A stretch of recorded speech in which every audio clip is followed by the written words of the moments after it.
నమస్కారం అండి అందరికీ. ఇప్పుడు మీకు చెప్పబోయే విషయం ఏమిటంటే, మనిషి సంతోషంగా ఉండాలంటే, ఆనందంగా ఉండాలంటే ఏం చేయాలి? అందులో 3 విషయాలు చెప్తాను ఇప్పుడు మీకు.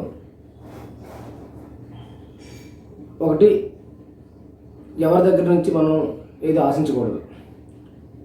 Don't expectations from anyone.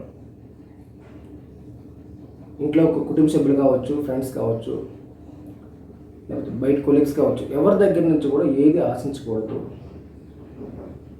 ఆశించితే డెఫినెట్గా మనం బాధపడవలసి వస్తుంది. నెక్స్ట్ సెకండ్ థింగ్ ఏంటంటే ఎక్స్పెక్టేషన్. 1, 2 యాక్సెప్టెన్స్ అంటే అంగీకారం.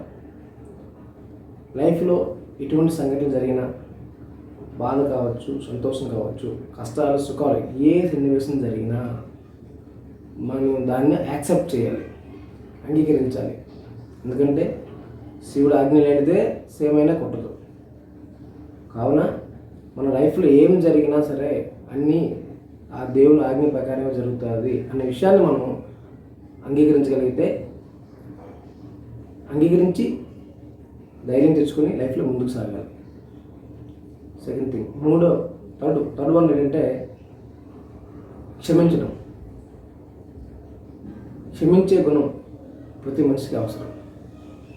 ఎందుకంటే మన శత్రువులను కూడా మనం క్షమించగలిగితే మనకన్నా గొప్పవాడు ఇంకొకరు లేడు. ఇంట్లో వాళ్ళు కావచ్చు, మిత్రులు, ఎవరైనా సరే మన లైఫ్లోకి వచ్చిన ఎవరైనా సరే ఏదైనా తప్పు చేసేటప్పుడు తప్పు చేయొచ్చు, లేకపోతే బై మిస్టేక్ ఏదైనా చేయొచ్చు, గొడవ పడవచ్చు, ఏదైనా సన్నివేశం కావచ్చు. కానీ ఎటువంటి సన్నివేశం వచ్చినా సరే వాళ్ళు మనం క్షమించగలిగితే వాళ్ళు ఎలా ఉంటారో లేదు తెలియదు, కానీ మనమైతే హ్యాపీగా ఉంటాం, డెఫినెట్గా హ్యాపీగా ఉంటాం. వాళ్ళ మీద కోపము, అహంకారం పెట్టుకొని, కక్ష పెట్టుకోవడం వల్ల మనకే లాస్, కానీ వాళ్ళైతే హ్యాపీగా ఉంటారు. వాళ్ళకి క్షమించగలిగితే మనం హ్యాపీగా ఉంటాం. ఎక్స్పెక్టేషన్, యాక్సెప్టెన్సీ, ఫర్గివ్నెస్, ఈ 3 విషయాలు క్షమించగలిగితే, అంగీకరించగలగడం, క్షమించగలగడం, ఆశించకపోవడం, ఈ 3 విషయాలు ఏవైతే ఉన్నాయో ఈ 3 విషయాలు చేయగలిగితే డెఫినెట్గా మనం సంతోషంగా హ్యాపీగా ఉంటాం.